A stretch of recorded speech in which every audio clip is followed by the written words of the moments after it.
Bonjour à tous, merci d'être avec nous aujourd'hui. Merci beaucoup, Franck, d'être avec nous. On va parler, comme l'a dit Pauline, dans quelques instants de vos goûts cinématographiques, de la façon dont le cinéma a pu vous accompagner au fil des ans. Mais petit, pas de cinéma, pas de télévision, tellement dans Si, votre vie. Peut-être, c'était si. surtout, si. Oui, au contraire, quand j'étais petit, on avait un petit cinéma de quartier, D'accord. j'étais au boulevard Berthier, porte d'Asnières, et on avait la carte ça s'appelait le Club Junior, de la carte pour aller voir les films le jeudi. C'était le jeudi à l'époque, on n'avait pas école. Et tous les jeudis, on allait voir des films. Au contraire, j'adorais ça. Et mon papa nous prenait puisque mes parents étaient divorcés, donc mon papa nous prenait le dimanche, mon frère et ma sœur et moi. Et on allait au cinéma le dimanche, comme il n'avait pas beaucoup d'idées, il ne savait pas trop quoi faire de nous, ils nous emmenaient au cinéma. Donc quand j'étais jeune, je suis allé très souvent au cinéma. Et vous vous souvenez des films que vous alliez voir alors, de leur tonalité? Est-ce que c'était plutôt des Alors, comédies ou est-ce qu'il y avait de tous les il y styles? avait un petit peu de tout. Je me souviens qu'une fois, notre père nous avait amené voir Bénur, mais il y avait un timing, il n'avait pas pensé que c'était si long. Et il y avait un goûter qui était prévu après. Donc on avait vu que la première partie de Bénur. Que vous avez récupéré plus tard. Oui, longtemps après, mais on était parti juste après l'histoire des lépreux, et enfin, ça m'a foutu un peu la trouille. Mais justement, c'était quelque chose que vous attendiez vraiment, qui était quoi? Qui était un moment d'évasion? Ah oui, oui, mais j'adore toujours le cinéma. J'y vais moins malheureusement, mais c'est vrai que j'ai toujours eu la passion du cinéma. Et la bande dessinée, c'est un peu le cinéma du pauvre, on va dire. Voilà, on a la chance, quand je dis du pauvre, bon, c'est simplement qu'on peut le faire avec juste du papier, un crayon, et puis voilà, on se raconte des histoires, et pour ça, c'est formidable. Et vous aviez donc la carte de ce petit cinéma et des abonnements à Spirou et à Pilote, qui étaient les Exactement. deux magazines Ouais. qui vous ont accompagné quand vous étiez plus jeune. Vous avez passé votre scolarité à dessiner et à rêvasser. En tout cas, c'est ce que j'ai lu. C'est ça? Ouais, oui, c'est vrai. J'ai pas passé des études très approfondies. Par contre, c'est vrai qu'après la troisième, j'ai quitté le lycée pour aller aux arts appliqués. C'était à l'époque une école dans laquelle on pouvait rentrer sans avoir le bac, ce qui est devenu rare malheureusement maintenant. Et donc je suis rentré au niveau de la seconde et je suis resté 5 ans. J'aurais pu rester 6, mais bon, je sens que 5 ans c'est déjà pas mal. Par contre là j'ai adoré. Là, c'est la première fois de ma vie que j'étais heureux de me lever pour aller à l'école. Vos études. Parce que enfin j'apprenais, je faisais des choses qui m'intéressaient et puis dans la classe on était plutôt des élèves des anciens cancres on va dire parce que arrivé dans cette école-là on était tous heureux d'y être. C'était différent mais en tout cas voilà c'était vraiment super. Mais ce n'est pas dans ces études que vous avez appris à faire de la bande dessinée, Non alors c'était par contre finalement en lisant ces albums, en regardant les maîtres. Là-bas, vous avez un exactement diplôme de ouais ouais. dessinateur en textile, c'est ça? Oui, Dessinateur de textile? j'ai eu 2 diplômes Lacqueur? voilà lacqueur et dessinateur textile donc j'aurais pu faire des petits imprimés comme vous avez sur votre masque. C'est un peu le genre de Il n'est choses jamais qu'on trop faisait. tard. Là, j'en ai fait pas mal, d'ailleurs, c'était au raccord à l'époque, il fallait qu'il y ait la petite fleur qui soit coupée là, puis qu'on la retrouve là-bas. Après, que tout fonctionne, quoi, c'était assez prise de tête, en fait, finalement. Et puis, il y avait la laque. Alors, la laque, c'était très joli quand je suis rentré dans l'atelier de laque, j'ai vu les résultats, j'ai dit, oh, je veux faire ça, c'est magnifique. Mais après, je me suis rendu compte que c'était assez ingrat, il fallait passer nos journées à poncer, donc à respirer de la poussière ou des odeurs chimiques terribles, hein, des trucs avec des têtes de mort sur tous les pots. Et d'ailleurs, notre prof de lac, il avait une drôle de tête. Il n'a pas fait de vieux os. Mais voilà, mais sinon, voilà, j'ai eu un diplôme de ces 2 trucs-là. Vous avez préféré le crayon et la Dans gomme. ma tête, je disais toujours je ferais la BD. Enfin, en tout cas, c'était mon rêve. Ouais. Et à ce moment-là, quand vous disiez je ferai de la BD, c'est un rêve, quels étaient les créateurs qui vous inspiraient? C'était Mais en Franquin? fait, comme je lisais Pilote et Spirou, quasiment tous ceux qui étaient dedans, c'était des auteurs que j'admirais. Et c'est drôle parce qu'après, tous ceux qui étaient en Tintin, par contre, je ne les lisais pas. Donc, que ce soit Alix, enfin, genre Jacques Martin, Tibet, Lambil, Bill, enfin, je sais pas quoi. Enfin, toi-même, les noms, je ne les retiens pas. Tous ceux qui étaient en Tintin, je ne les lisais pas. Je lisais par contre le livre de Tintin, les albums. Et, euh, et donc, quand je rencontrais les auteurs qui étaient des dieux vivants pour beaucoup de gens, parce que c'était des grands maîtres de la BD, je ne voyais même pas ce qu'ils faisaient. J'ai dit, ah oui, Tibet, ah oui, bonjour, ouais. Qu'est-ce qu'il fait Chick Bill, ah bah oui peut-être, ouais, d'accord. C'était bizarre, hein, comme ça. Et c'est arrivé plus tard, mais du coup, il y avait ces modèles-là qui étaient ceux que vous lisiez avec l'envie. Notamment plus tard, vous avez arrêté, du coup, Spirou, qui, en grandissant, forcément, était Oui, plus enfant, mais en voilà. revanche, Pilote, qui a fait des histoires de plus en Alors, plus adultes et qui va continuer à vous accompagner. c'est vrai que j'ai eu 16 ans en 68, donc c'est l'âge où je rentrais un peu dans l'âge adulte, enfin, on va dire. Et c'est aussi à ce moment-là que Pilote a un petit peu fait un tournant. Il est devenu un journal plus adulte. Et donc j'ai continué à lire Pilote avec toujours le même plaisir, parce que c'est un journal qui avait évolué avec moi. Et Spirou était resté vraiment un journal pour les enfants. Donc, voilà. Et le cinéma continue à vous accompagner. Bien évidemment, c'est impossible d'être exhaustif et de citer tous les films qui ont pu Oui, nous marquer, mais j'ai vu quelques films qui me semble vous ont marqué parmi oui, d'autres. alors là, demandez-moi, c'est tout à fait, j'adore. En plus, toute la bande-son de ce film est très rock'n'roll. Certains Lem Show, et bien sûr aussi, Marilyn, incontournable. Et puis, récent. Oui, tout à fait, au Brothers, vous êtes bien renseigné. Parce qu'en fait, on n'a pas du tout préparé le truc, mais je vois quand même. Elle a un peu bossé de son côté. Mais c'est vrai, au Brothers, j'adore. Oui. Et justement, est-ce que le cinéma était aussi une source d'inspiration ou est-ce que c'est, comment dire, sans forcément dire que ça a influencé très directement des histoires ou des albums, est-ce que vous avez le sentiment que justement ce sont des aventures, des histoires qui en tant que créateur forcément nourrissent un imaginaire, nourrissent une réflexion qui fait que vous n'auriez pas forcément créé exactement les mêmes choses si vous n'étiez pas aussi un petit peu cinéphile? Vous pouvez répéter la question? Je m'en suis rendu compte au fur et à mesure où je la disais, mais il fallait trouver une fin. Je suis un peu taquin. Non, mais sûrement que le cinéma m'a influencé.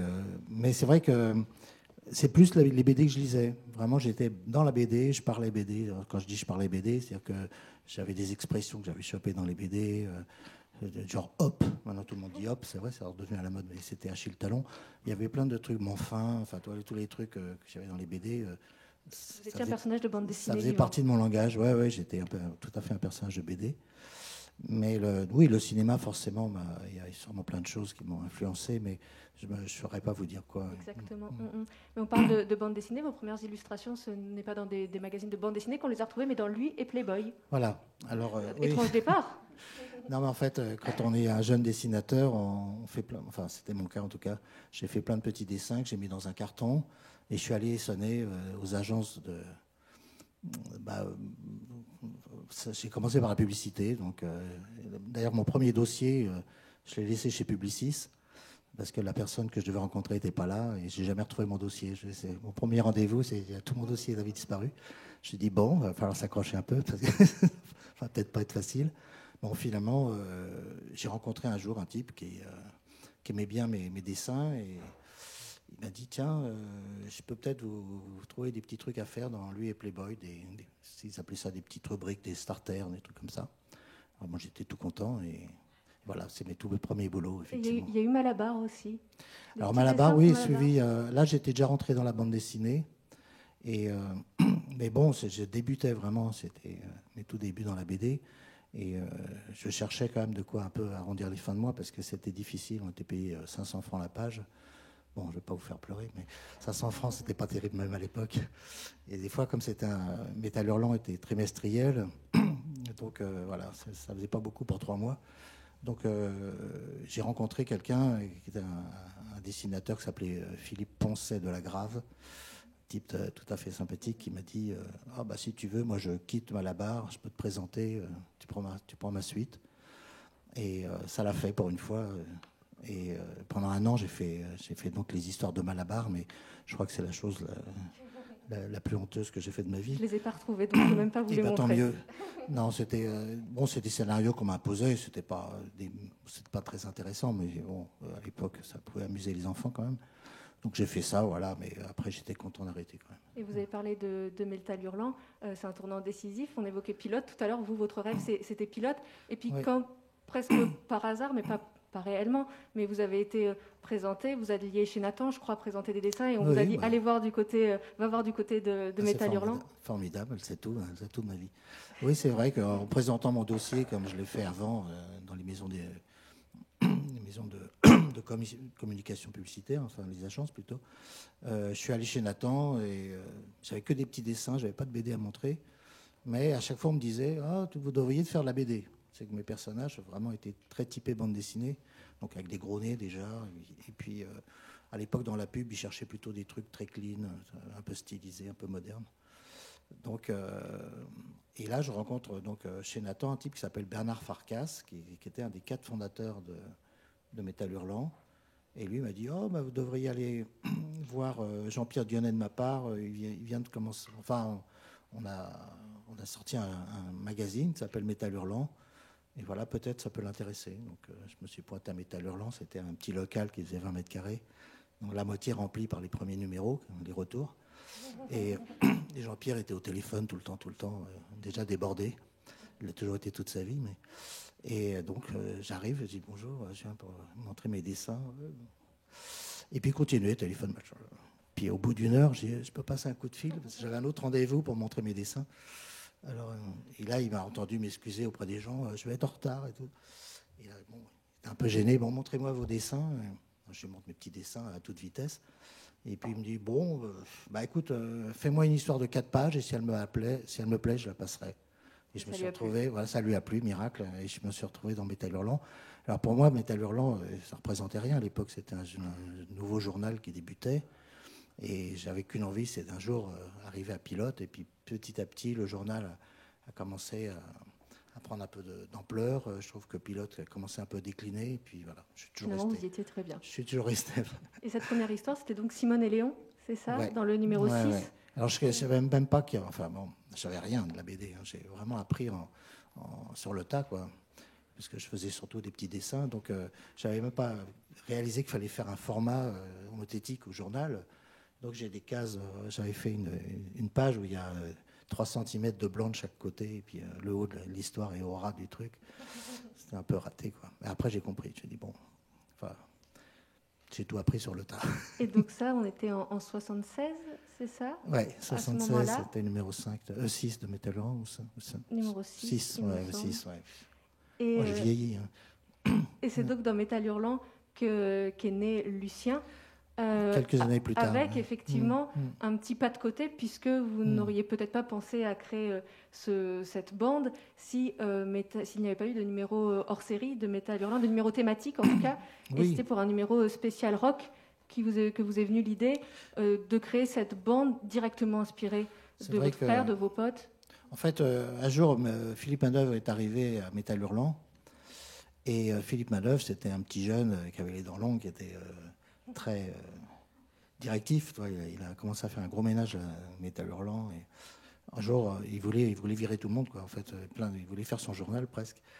Et moi, il m'aimait pas du tout. Je dis bon.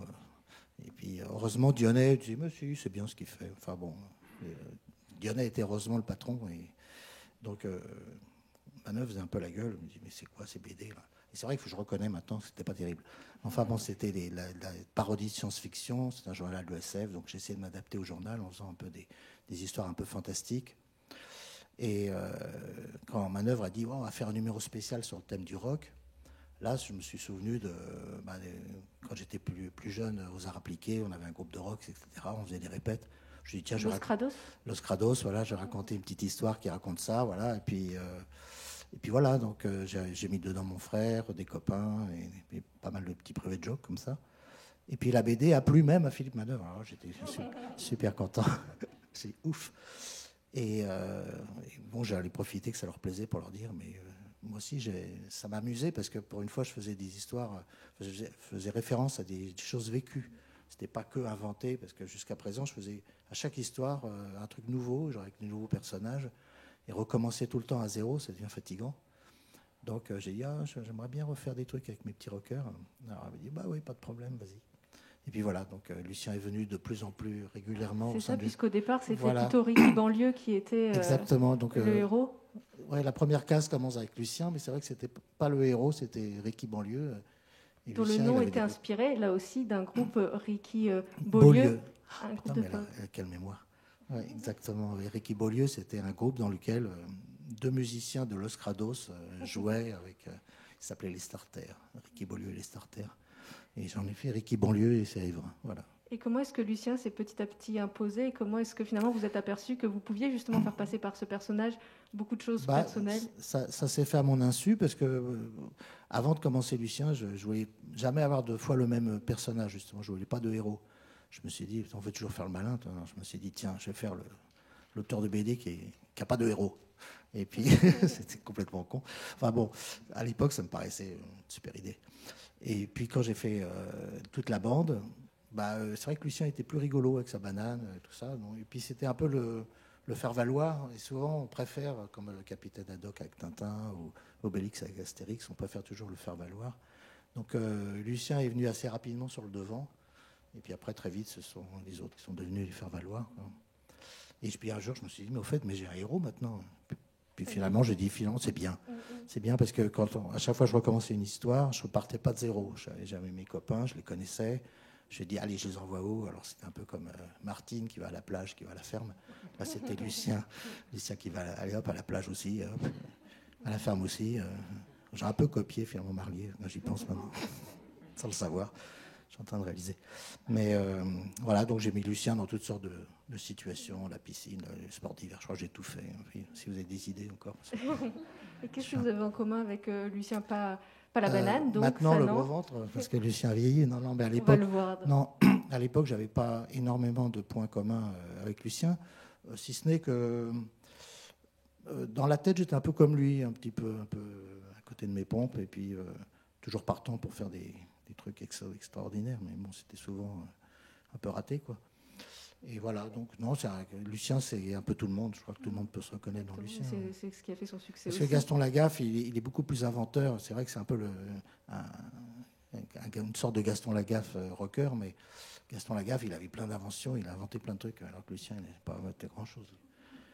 À part sa coiffure, peut-être. Et dans les aventures de Lucien, ce sont des histoires courtes, mais il y a aussi des histoires longues. Vous avez toujours préféré, en tout cas au départ, faire des histoires courtes. Pourquoi? Parce que c'est une mécanique différente? En fait, j'ai dessiné dans un magazine, et donc, moi, j'aimais pas la formule à suivre. Et donc, à chaque fois, je faisais des histoires complètes, mais comme je n'étais pas inspiré, de toute façon, je ne pouvais pas faire plus que 8 pages. 8 pages, c'était le maximum pour un auteur dans un journal, parce qu'il faut qu'il y ait de la place pour les autres. Donc, voilà, les plus grandes histoires faisaient 8 pages, et ça tournait en général entre 4 pages, 6 pages, des fois 2. Et j'étais très à l'aise dans ce format, parce que même... je ne suis pas trop du genre à construire mes scénarios. Je suis plutôt... improviser. Voilà, je pars sur une idée. Donc, allez, ils vont à la plage. Hop, ça y est, super idée. Après, bon, voilà, on va falloir peut-être détailler un peu. Et puis voilà, les idées venaient comme ça. Et puis beaucoup de petits gags de second plan qui faisaient que même s'il ne se passait rien, il se passait quand même quelque chose. Voilà, donc, je faisais un peu comme ça pour mes histoires en général. J'improvisais, puis sur 2, 4, 6 pages, ça allait à peu près. Quand j'ai fait le Lusmac, c'était mon premier grand format, on va dire. Là, je dois dire que je me suis un peu pris les pieds dans le tapis. C'est compliqué. C'était un grand tournant, à la fois parce que c'était une grande histoire, mais aussi parce qu'il se passe quelque chose d'énorme dans la vie de Lucien, quand même. Alors, deux choses énormes. Ouais, il rencontre, rencontre une fille, déjà. Et il se coupe la banane. Et il se coupe la banane, ouais. Enfin, on lui a coupé pour le service militaire. Alors, j'ai pas fait d'histoire sur le service militaire parce que je l'ai pas fait. Donc, j'aime bien raconter ce que j'ai vécu et c'est ce qui fait que les gens se reconnaissent parce que je pense que beaucoup de gens ont vécu les mêmes choses que moi. Mais quand c'est vécu, ça sonne bien. Alors que si j'avais fait Lucien au service militaire, que je l'avais pas fait, c'était pas possible. Voilà. Donc, Lucien revient de l'armée. Et puis, moi, j'avais habité aussi à l'époque en pavillon avec des copains comme ça. On avait squatté un pavillon, mais bon, on avait l'accord du propriétaire parce qu'il venait de l'acheter et puis il n'avait pas les moyens de faire les travaux. Il nous a dit pendant 1 an, vous pouvez l'habiter. Donc on a vécu un peu ce que je raconte et puis voilà, tout le monde me disait mais il n'y a jamais de filles dans tes histoires. Je dis ah bon, peut-être, oui, c'est vrai. Donc j'ai raconté une histoire d'amour, mais en fait je me suis rendu compte qu'elle arrive qu'à la page 17, je crois. Et là, le temps passe tellement vite que je dessinais Lucien avec ses copains. Il fallait faire une histoire plus longue encore. J'ai mis au fait, il faut qu'elle arrive, cette fille. Et donc, j'ai rallongé un peu l'album. Normalement, ils sont des albums de 44 pages. Je crois il y a 54, non? Celui-là, il fait peut-être un peu plus. Bah oui, il fallait bien que la fille, elle raconte des trucs aussi. c'est un gros changement pour Lucien, mais le gros tournant, en tout cas vous l'évoquiez il y a quelques instants, c'est entre le tome 8 et le tome 9, où il y a 8 années qui s'écoulent et où Lucien se transforme totalement. Oui. Puisque quand vous avez décidé de reprendre les aventures de Lucien, vous vous êtes posé la question de vous dire, mettre en scène un garçon de 25 ans, moi j'ai peut-être plus grand-chose à raconter avec ça, j'ai envie d'un personnage qui me ressemble. Comment est-ce que c'est fait cette réflexion pour, justement, dans le tome 9, que Lucien nous arrive avec sa banane blanche, comme il est depuis cet épisode? Oui, vous avez fait un peu la question-réponse. Oui, mais c'est vrai, non, pas de problème, mais c'est vrai que quand j'ai voulu reprendre Lucien, j'avais fait Momo le coursier, j'avais fait 3 albums, et puis j'avais fait Sur les dinos, j'avais fait toutes sortes de choses, et puis le temps a passé. Revenir en arrière sur Lucien, ça me faisait plaisir de le retrouver, mais je me suis dit, il y a un truc qui ne va pas. J'ai l'impression de régresser, je vais me répéter forcément. Donc je dis non, il faut que je fasse un truc nouveau. Et moi, ce que j'avais envie de raconter, c'était déjà, j'avais eu un enfant entre-temps, donc j'ai dit, quand même, il faut que je raconte un truc avec des enfants. Et puis bon, j'avais pris un peu de bouteille. Voilà, donc je me suis dit, si je fais vieillir Lucien, c'est à la fois... comme en politique, là, le changement dans la continuité. Donc ça devrait faire plaisir aux gens. Ils retrouvent Lucien, mais il n'est pas tout à fait pareil. Voilà. Donc d'ailleurs, je pense que les gens l'ont plutôt bien reçu. Il y en a certains qui ont un peu flippé quand même. Au début, ils merde. Ouais. Bah oui, ils ont vu. C'était un peu aussi un miroir, quoi. Mon public avait pris aussi quelques années. Mais là, au moins, j'étais heureux. J'avais plein de trucs à raconter à nouveau. Voilà. Avec une fille qui n'est pas tendre, puisque dès la première page de ce premier tome, enfin de ce nouveau tome, du tome 9, ouais, un ringard qui donne des cours de musique ringarde pour d'autres ringards. Ah bah les enfants, ils sont cruels. Ouais, c'est vrai, surtout les ados. Non, c'est vrai que bon, j'ai profité aussi de la fille, de la femme, de la mère de mon fils, qui avait déjà une fille toute faite. Donc j'ai gagné un peu de temps. Je l'ai connue, elle avait 5 ans, mais elle est passée par tous les trucs. Donc elle a été gothique, elle a été punk, elle a été toutes sortes de choses. Maintenant, elle est mère de famille, voilà. Mais elle est passée par plein de choses, et c'est vrai qu'à cet âge-là, les gamins aiment bien que les parents soient totalement ringards, toi. Alors que je ne l'étais pas du tout. Mais voilà, pour elle en tout cas. Donc elle n'était pas trop méchante avec moi, mais voilà, il fallait que la fille de Lucien soit un petit peu dure. Mais c'est vrai que il est un peu comme ça aussi, Lucien. C'est un peu un ringard. Mais on l'aime bien, et moi, oui. Je pense que Lucien est un peu ringard quelque part. Mais vous disiez, je n'ai pas fait le service militaire, donc je n'allais pas écrire une histoire sur le service militaire. Mais donc Lucien, dans ses albums, partage son temps entre les cours de guitare et le fait d'être vendeur dans une boutique. Et je crois qu'il y a des gens qui vous ont fait la réflexion de dire, mais c'est pas possible, tu as été vendeur dans une boutique pour réussir à en faire un vendeur aussi bon. Non, j'ai pas trop d'expérience dans ce domaine. J'ai un copain qui m'a donné pendant un moment des cours de guitare, donc je voyais bien comment il faisait. Donc c'était moi qui essayais de faire la poupée qui dit non. Hein. Et lui qui devait dire dans sa tête. Bon, enfin bref. Mais on est restés copains, donc ça s'est bien passé.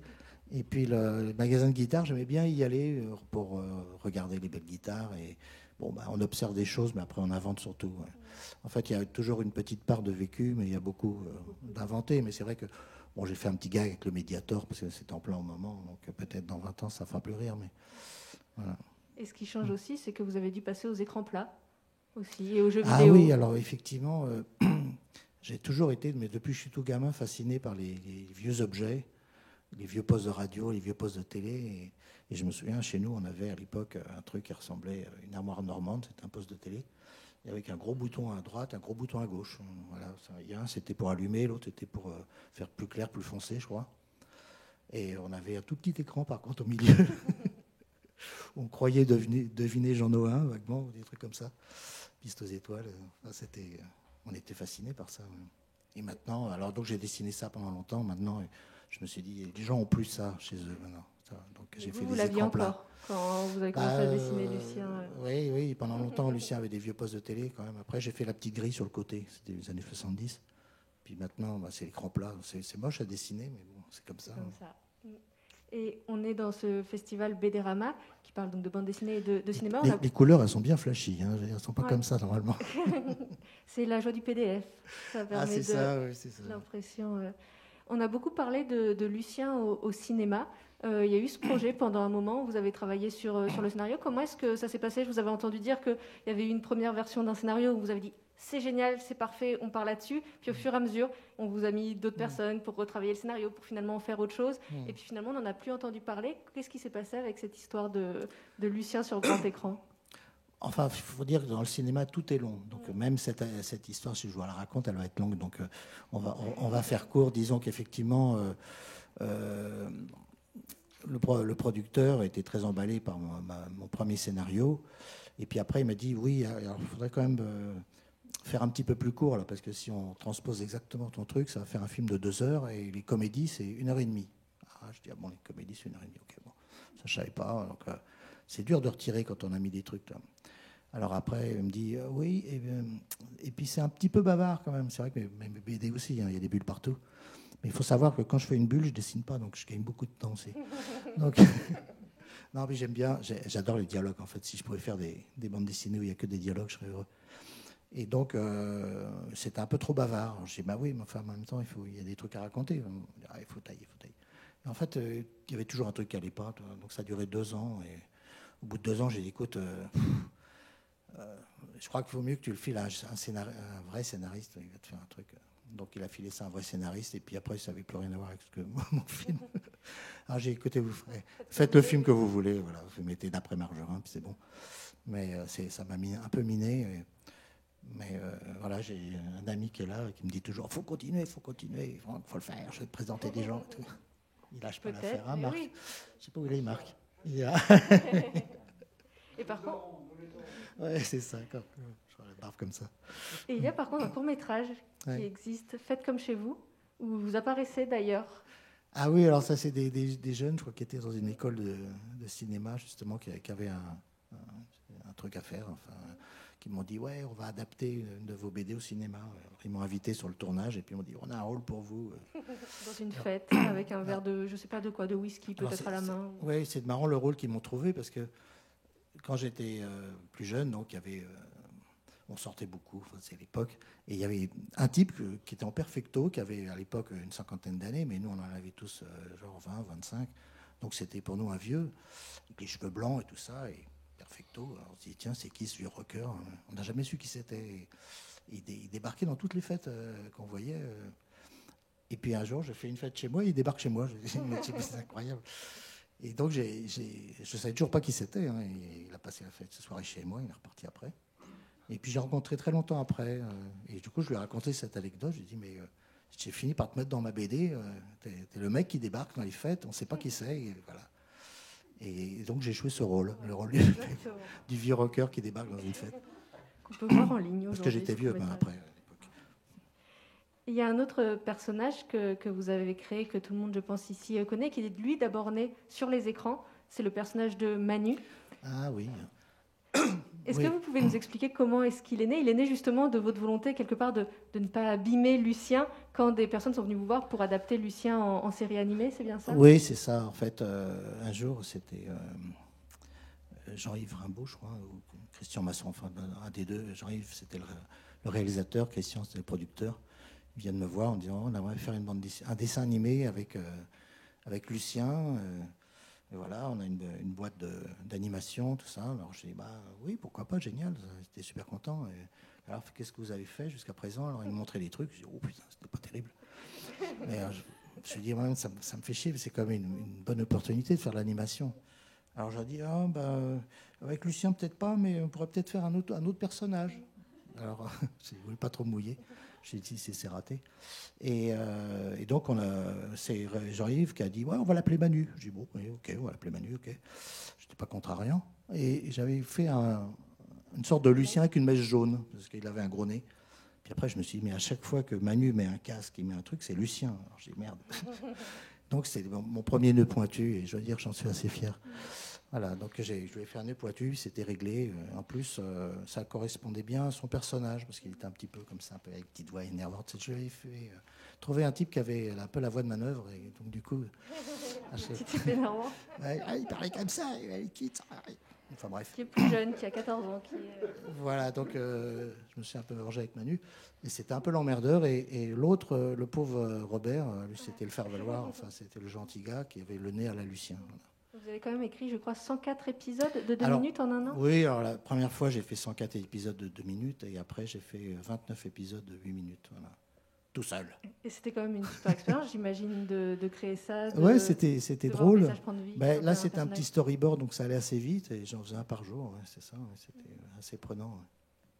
D'ailleurs, c'est pour ça que quand on m'a proposé après de les faire en bande dessinée, j'avais plus tellement le courage. Alors, j'avais demandé à Alto, qui était un jeune dessinateur, de me faire les ancrages. Moi, je faisais juste les crayonnés. Voilà. Et dans cette période-là, vous disiez c'était quelque part au départ pour pas abîmer le personnage de Lucien, enfin si c'était pas très réussi, être sûr que bon, et Oui, puis le préserver peut-être aussi. Quand on se lance comme ça dans une autre aventure, mais vous continuez à côté à faire vos planches. Vous n'étiez pas uniquement avec Manu. Comment ça s'est passé? Quand j'ai fait Manu, j'ai un petit peu laissé tomber le reste parce que c'était très prenant. Je te dis, je faisais à peu près un scénario par jour. Et puis après, pendant la fabrication, c'est compliqué aussi parce qu'on reçoit les rushs. Alors, on s'aperçoit que c'était animé au Japon et en Asie. Et ils ne connaissent pas trop bien les expressions qu'on a, nous, en France. Donc, il y avait souvent des plantages. S'il suffisait, par exemple, à un moment, je pouvais parler de pognon. Toi, le mec qui fait un truc comme ça, toi. Et les Japonais, ils ne comprenaient rien. Alors, ils faisaient un truc comme ça. Alors, j'ai dit, tu peux me filer un peu de fric? Alors, je dis merde, ça va pas. Ça peut apporter un décalage. Voilà, donc j'étais obligé de changer le texte pour que ça corresponde à la main. Toi. Enfin bon, c'était. Enfin, ouais, il y a eu plein de trucs comme ça. Et puis aussi la bouche. En fait, ils n'avaient pas le texte quand ils ont fait. Enfin, ils n'avaient pas la voix. Quand ils ont fait le truc, ils avaient le texte, mais ils n'avaient pas la voix. Donc, ils ne savaient pas trop si un A, ça se terminait pointu, avec la bouche ouverte, comme ça, toi. Donc, des fois, le personnage se terminait avec la bouche comme ça, comme une sorte de U. Et voilà, dans mon dialogue, il se terminait en I. Genre, t'as fini avec une bouche qui fait U. Ah, j'ai dit merde. Alors, changer les textes pour que ça se termine en U. Alors, remplace fini par un mot qui se termine en U. Enfin, voilà, ça a été mon problème pendant des mois. Ça m'a pris pas mal de temps. Et puis, bon, il y a eu des petits plantages, mais ça, c'était pas trop grave. Le type qui arrive avec un pull rouge, et le plan d'après, il pull est bleu. Enfin, bon. Il y a eu des petits plantages comme ça. J'imagine qu'on est content de retrouver la bande dessinée après ça, voilà. Justement. Oui, ça m'a fait... c'est comme avec le cinéma, ça m'a fait prendre conscience que la BD, c'est comme ce qu'il y a de mieux au monde. C'est ce qu'il y a de plus simple. On est tout seul. Il y a un autre personnage que vous avez créé, Momo. Alors oui, putain, elle est bien fluo, là. Ouais, pareil. Alors que Lucien est plutôt justement un personnage qui est entouré de beaucoup d'amis, là Momo c'est plutôt un personnage qui est assez solitaire. Comment est-ce que vous l'avez créé? Comment est-ce que vous l'avez imaginé donc, c'était en fait Albin Michel, c'était un peu pour faire chier Dionnet. Il m'a dit ce serait bien que tu viennes de dessiner dans l'écho des savanes et tout ça. Alors moi je me dis tiens, ce serait peut-être pas mal d'avoir un personnage, pas mettre ses œufs dans le même panier, quoi. Tu vois, donc avoir aussi un petit personnage, c'est dans l'école des savanes. Donc j'avais créé Momo le coursier et je me suis dit tiens, pour pas qu'il ressemble à Lucien, je vais carrément le faire un petit rebeu comme ça, on va pas dire c'est un autre Lucien.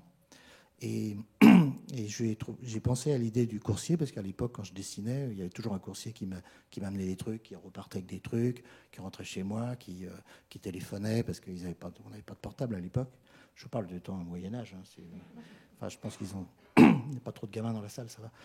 Donc, à l'époque, les coursiers, c'était un truc qui faisait partie de ma vie, quoi. Et j'étais moi-même mon propre coursier, souvent, d'ailleurs. Et donc, j'ai dit, tiens, je vais faire ça. Donc, le coursier, il rentre partout, il va chez les gens. Et j'ai dit, c'était une bonne idée. Voilà.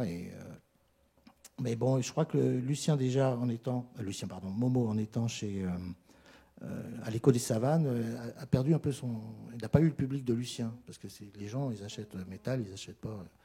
Donc, il est reparti un peu sur peut-être un nouveau public. Et puis, la mayonnaise n'a pas pris comme avec Lucien. Donc, on a fait 3 albums. Et puis après, on a arrêté. Enfin, je dis on, moi, avec mon éditeur. Mais j'imagine que malgré tout, au-delà de ne pas mettre ses œufs dans le même panier, il y a peut-être aussi, même s'il y a Manu, il y a... oui, c'est amusant de changer. De changer un petit peu, d'avoir son personnage. Oui, il y a un petit côté comme ça. Puis montrer aussi à son éditeur qu'on n'est pas totalement lié. Parce qu'après... Il faut faire d'autres choses aussi. Voilà. Si on demande une augmentation et qu'on voit qu'on est ailleurs, d'accord. Il y a une autre série dont j'aimerais qu'on parle, c'est cette série Je veux une Harley, où vous êtes là dessinateur, vous travaillez avec un scénariste, et où, immédiatement, quand on vous a proposé le scénario, je crois, vous avez dit bah ouais, c'est pour moi, je veux. Alors je veux oui, on m'a souvent proposé des scénarios, et à chaque fois, j'ai fait voir, puis à chaque fois, les mecs, ils faisaient du Lucien, quoi. Donc, en fait, c'est des gens qui avaient des choses à raconter, comme dans mes BD, l'histoire de lui. Alors je dis bah oui, mais enfin bon, c'est pas. J'attendais justement des choses un peu différentes. Donc finalement, j'ai jamais vraiment beaucoup travaillé avec des scénaristes. Ça m'est arrivé avec Phil Cazoar à l'époque de Zulu. Et puis le journal s'est arrêté, donc l'album n'est jamais sorti parce que la série n'était pas finie. Et donc j'étais dans l'idée quand même que c'était difficile de travailler avec un scénariste. Et puis là, je venais de terminer mon 3e Lucien quinquagénaire. Et j'avais envie de changer. Je me dis, bon, allez, maintenant j'avais fait 3 albums, on va essayer de faire un petit break. Qu'est-ce que je pourrais bien faire? Et juste à ce moment-là, à la seconde près, Thierry Talot m'appelle. Et Thierry Talot, c'était le rédacteur en chef de Fluide. Et il me dit, écoute, là, on me propose un projet de BD sur le thème de la moto. C'est drôle, mais le type ne veut pas dessiner. Et il cherche un dessinateur. Alors j'ai dit, bah écoute, oui, fais voir, pourquoi pas. Hein. Donc il m'envoie les 10 premières pages en crowbar, parce que comme c'est Marc Quadrado et dessinateur, il fait Parker et Badger, pour ceux qui connaissent dans Spirou. Enfin, il le faisait à l'époque parce qu'il a arrêté. Et donc il me fait des storyboards, comme une BD un peu dessinée par, je sais pas, Volansky, un truc comme ça, très enlevé. Et les 10 premières pages, c'est l'histoire d'un type qui a 50 ans, qui passe sa coloscopie, qui flippe. Tout va bien, il s'achète sa moto et je me suis dit, tiens, une BD qui commence par une coloscopie, ça c'est original. Donc ça m'avait bien plu. Et j'avais pas vu autre chose que les 10 premières pages. Je dis, écoute, banco, on y va. Donc c'était un one-shot, on est parti là-dessus. Et puis l'album a eu vraiment énormément de succès. Et du coup, il m'a dit, écoute, si tu es d'accord, moi j'ai des idées pour un 2e. Ok. Puis un 3e. Il m'a fait le coup 6 fois. Ouais. Mais là, il m'a dit, bon, on va faire un break. Je me suis dit, bah, ça tombe bien, parce que j'aimerais bien faire un petit Lucien. Là. Mais ça est tombé juste, parce que justement, vous aimez beaucoup la moto. Votre premier 2 roues, c'était à 14 ans, Solex. Oui, bah voilà. C'est ça, et c'était une passion que vous avez depuis toujours, même si vous n'avez pas de Harley. Comme la plupart des gamins, bon, peut-être pas tous, mais la plupart, on commence par le vélo, et puis c'est un peu la liberté, quoi. On peut enfin partir. Alors, le 2 roues moteur, c'est juste carrément un rêve, quoi. On se dit, je vais enfin pouvoir me barrer et puis frimer auprès des copains. Donc moi, je m'étais projeté dans une espèce de rêve de mobilette, super sport, machin, avec la selle en panthère et tout. Et puis en fait, ma mère a dit, ah, non, c'est trop dangereux, non. À la rigueur, un Solex. Bon, alors, j'ai dit, bon, frimer avec un Solex, ça va être un peu limité, mais j'étais tellement content qu'il y ait un moteur quand même. Donc je me suis acheté mon premier engin moteur, un Solex, qui est la chose la plus casse-gueule qui existe au monde. Donc en fait, ma mère, pensant que je prendrais moins de risques, en fait, s'était un peu trompée, parce que je crois qu'à chaque fois qu'il y avait des graviers, du sable sur la route, n'importe quoi, je me retrouvais par terre. Enfin voilà, j'ai appris à l'école de la glisse aussi. Et puis par la suite, la mobilette, la moto, etc. Voilà. Et la fameuse Yamaha, la première moto achetée. Ah oui, oui, en fait, ma première vraie moto neuve, je l'ai toujours. C'est une XT500, j'ai acheté en 81. Et voilà, on est tombé amoureux, c'est un vieux couple. Même si vous avez pris d'autres motos à côté aussi, quand même. Oui, j'ai fait quelques infidélités, mais c'est la seule moto neuve. Les autres, ça a toujours été des vieilles motos anciennes, et ça, maintenant, c'est devenu une moto ancienne. Et c'est un plaisir à dessiner aussi moi, j'aime beaucoup dessiner les motos. Oui. Et les gens, des fois, en dédicace, me disent, une moto, ça va être trop compliqué. Faites-moi un vélo. J'ai un vélo, c'est 10 fois plus compliqué. Le premier trait, je le fais très vite pour faire un rond, faire la roue. Et le deuxième trait, j'essaye de le faire à peu près parallèle. Mais s'il est un peu loin, ça va. Donc ça fait un gros pneu. Ça. Mais quand ça va être un pneu tout fin, exactement parallèle, je dis non, j'y arriverai jamais. Et j'y arrive jamais d'ailleurs. Donc les vélos, on oublie. Hein. Message est lancé.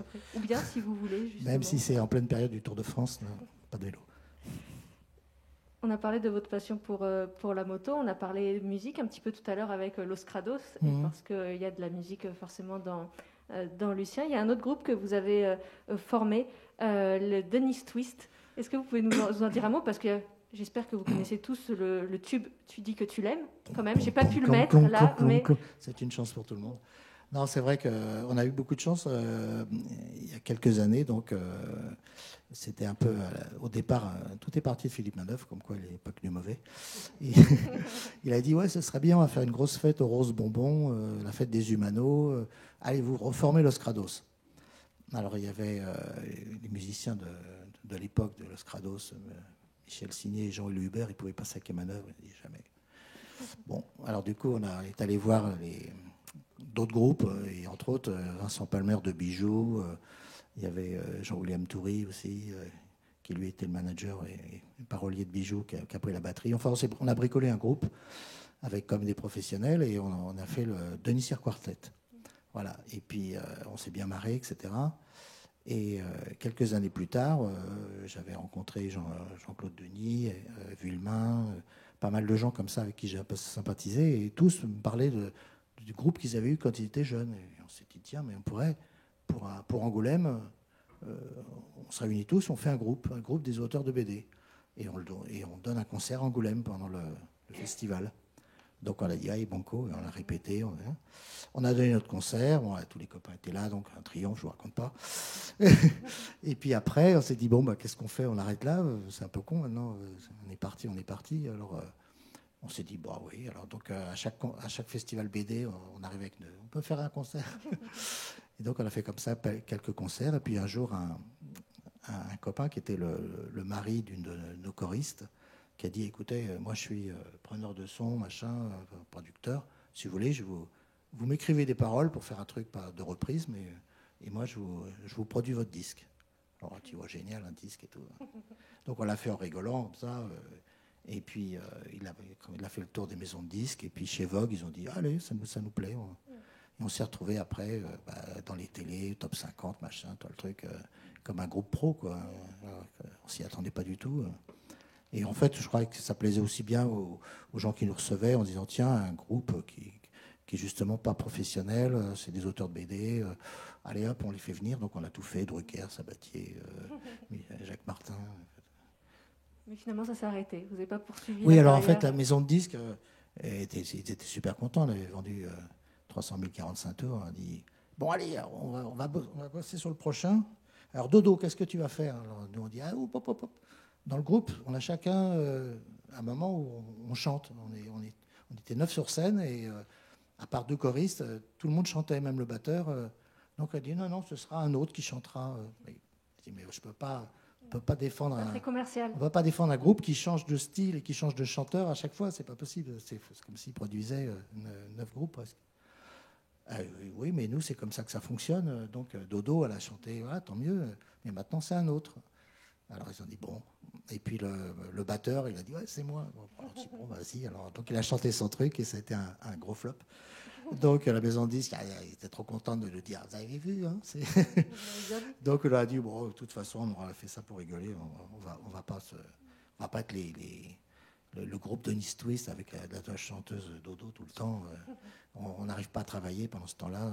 Donc, ça a été génial, mais voilà, on arrête là. Et donc, on a arrêté. Mais c'est aussi pour ça que vous aimez beaucoup la musique, c'est pour ce côté justement de groupe. Parce que c'est quelque chose de très important pour vous, l'amitié. C'est vrai que les auteurs de BD, ils sont un petit peu autistes. Enfin, bon, disons, ils sont souvent, ils n'aiment pas trop se montrer devant tout le monde, ils sont timides, ce qui est mon cas, hein, ça n'a pas l'air. Mais en fait, avec la musique, on se retrouvait à plusieurs sur scène, donc on se donnait un peu du courage, c'était un peu la bande. Donc, on y allait, et puis le public, il était en face, et tout de suite, il te dit, ouais, c'est super ou c'est pas bien, tu vois tout de suite. Alors, c'est tout le contraire en BD. En BD, on est tout seul, et on ne voit pas son public, le bouquin, il part, et puis on s'aperçoit quelques années plus tard en dédicace que le bouquin a plu, et tant mieux, ou alors quelques critiques peut-être, mais ça, bon, c'est pas forcément le public. Mais là, j'aimais bien, c'était très complémentaire de notre profession de bande dessinée, enfin d'auteur de BD, où on sort jamais, on voit personne. Et donc là, on s'est bien éclaté pendant des années. Et puis c'est vrai que c'est une bonne thérapie aussi pour après justement faire des choses comme ça. C'est que bon, je ne chanterai pas, mais non, comptez-vous. Mais c'est vrai qu'on on se fait violence, mais finalement, on aime bien ça après. C'est ce qui nous manque le plus finalement après, de ne pas monter sur une scène. Et le rapport justement au lecteur, vous évoquiez le retour des lecteurs qui est forcément plus tardif par rapport à la réalisation d'un album. Mais j'imagine que quand on a un personnage comme ça, qu'on a créé il y a des années, qu'on voit, j'imagine, des lecteurs qui reviennent en dédicace, qui suivent. Vous avez dit, je me posais la question, est-ce que les gens vont suivre l'évolution du personnage, le passage à la cinquantaine c'est aussi quelque chose qui est très important pour vous, ces rencontres. Vous allez beaucoup dans les salons, de voir justement que ce personnage a touché et continue à toucher les gens. Oui, la chance que j'ai, c'est que j'ai un public adorable, on va le dire, n'ayons pas peur des mots, qui, quand ils viennent me voir, ils me disent, voilà, et je vous lis depuis que j'ai 14 ans, voilà, des tas d'anecdotes et machin et tout ça, et ça me fait du bien, quoi. C'est un peu mon moteur, quoi. Donc je ne vais pas m'en priver. Donc c'est vrai qu'il y a beaucoup de festivals BD où il y a des dessinateurs qui disent, on va passer la journée à faire des dédicaces, c'est gonflant, et ils disent non, toi, ça ne les intéresse pas. Mais moi, la dédicace, elle se fait facilement parce que j'ai l'habitude. Et puis je trouve que c'est des moments tellement forts, tellement agréables que voilà. Je dis moi je viens. Donc je suis un des derniers auteurs de cette génération en tout cas à dire oui à chaque fois. Donc maintenant je suis toujours l'invité d'honneur parce que je suis le vieux monsieur qu'on reçoit qui fait l'affiche. Mais non, mais c'est vrai que j'adore ça. Et puis bon, c'est rigolo. Des fois on a plein d'anecdotes assez marrantes. J'entends des trucs. Vous allez aussi dans les rassemblements de... Alors oui, avec Je veux une Harley, maintenant je suis invité dans les rassemblements Harley. Alors ça c'est assez drôle parce que j'ai en face de moi plein de gros bikers tatoués et tout ça qui auraient pu me faire peur quelques années plus tôt. Mais là ils sont là comme des mômes.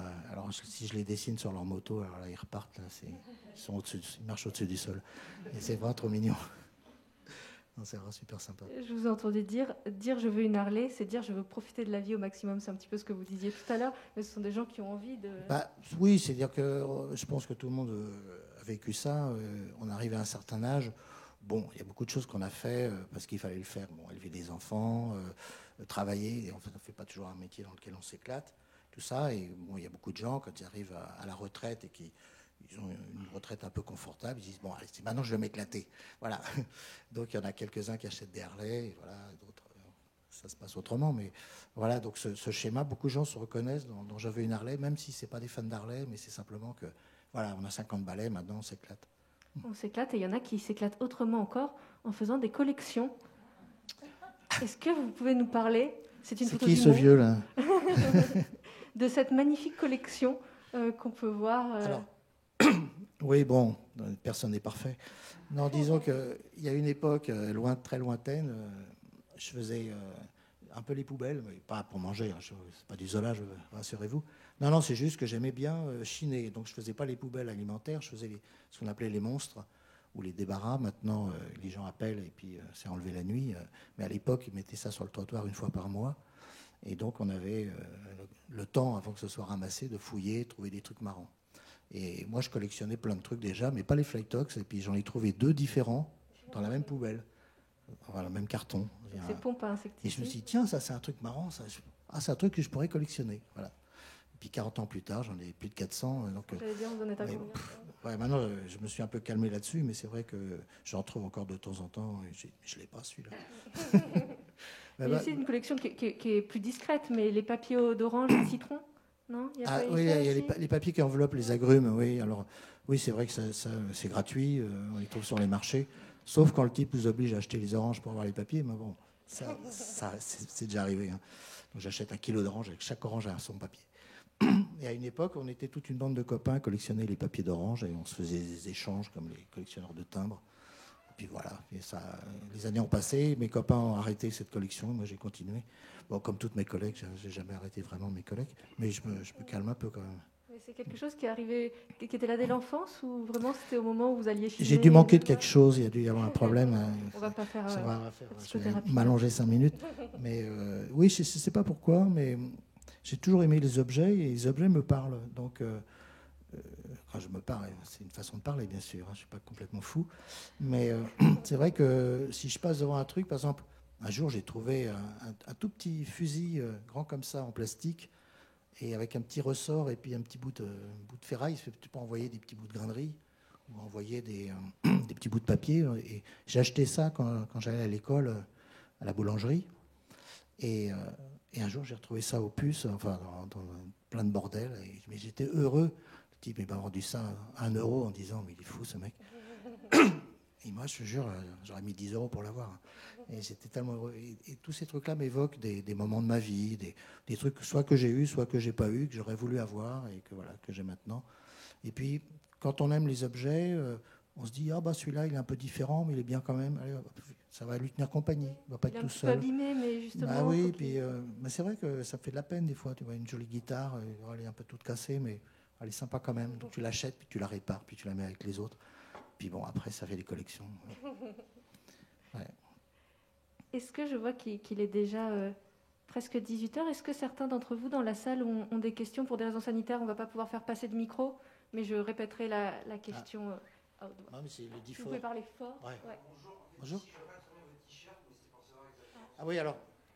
Oui, c'est vrai que ça, c'est une affiche que j'ai faite pour Nérac. C'est un café, mais ils l'ont fait en négatif. Alors, je ne sais pas si vous voyez les photos, les négatifs, on ne voit jamais rien. Et bien là, c'est pareil, c'est un dessin, on ne voit rien du tout. Et même de près. Hein. Je ne l'avais encore jamais mis. Et mais on voit juste le nom, les rencontres Chaland. Voilà, donc, finalement, le message passe. Alors, il l'aurait fait noir sur blanc, c'était impeccable, ou noir sur n'importe quelle autre couleur, sauf noir. Et là, ils l'ont fait blanc sur noir. J'ai dit, bon. Mais je ne l'avais jamais mis. La première fois que je le mets. Et toi, il a été repéré. Hein. Ça marche, en fait. Finalement, ça marche. Les gens ne savent pas ce que c'est, mais ça marche. Est-ce qu'il y a une autre question? Oui. Oui, sauf erreur de ma part, dans les tout derniers Lucien, lorsqu'il est quinquagénaire, on ne retrouve pas un personnage pour qui j'ai beaucoup de tendresse, c'est le cousin Nanar. Alors si, il y a une histoire. Ah ben vous l'avez raté. Alors ça doit être dans l'intégrale, la 3e. Si j'essaie de replacer une vente d'un intégral. Oui. Vous êtes là après? Oui. En plus, je remets, je fais le... Bon, alors, une intégrale. Oui, c'est la moins lourde parce qu'il n'y a que 3 albums. Les autres, il y en a 4. Donc, déjà, vous en sortez bien. Oui, si. Nanar est revenu, mais vous allez peut-être être déçus parce qu'il est revenu en bobo. Il était baba, il y passait bobo, limite bio. Hein, parce que c'est un bobo qui aime le bio, qui roule en Vélib.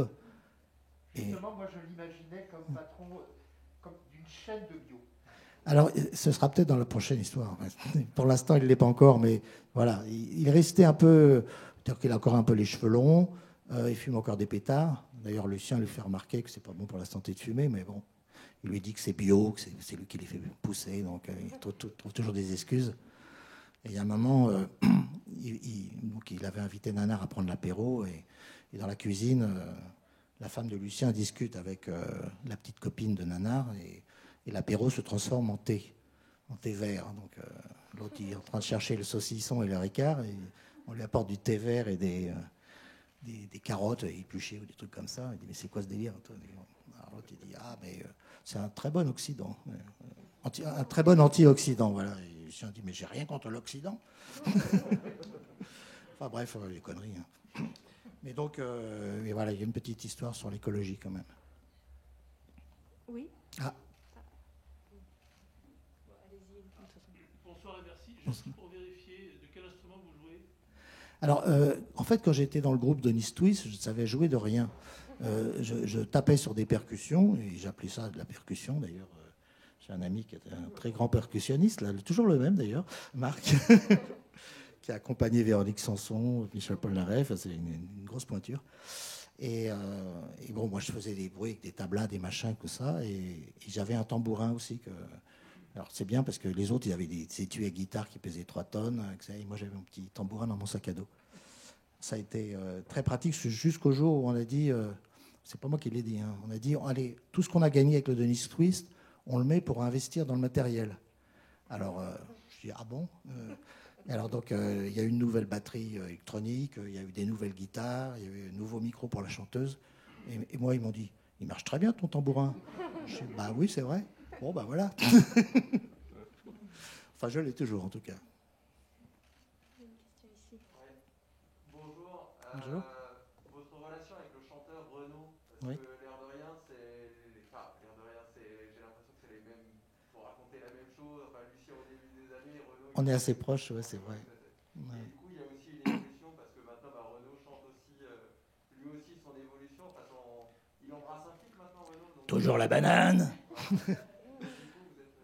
Alors, oui, c'est rigolo. En fait, Renaud, oui, c'est vrai qu'on a toujours été un peu sur deux voies parallèles. Lui dans la musique, moi dans la BD. Un peu sur les mêmes chemins, avec un peu le même public.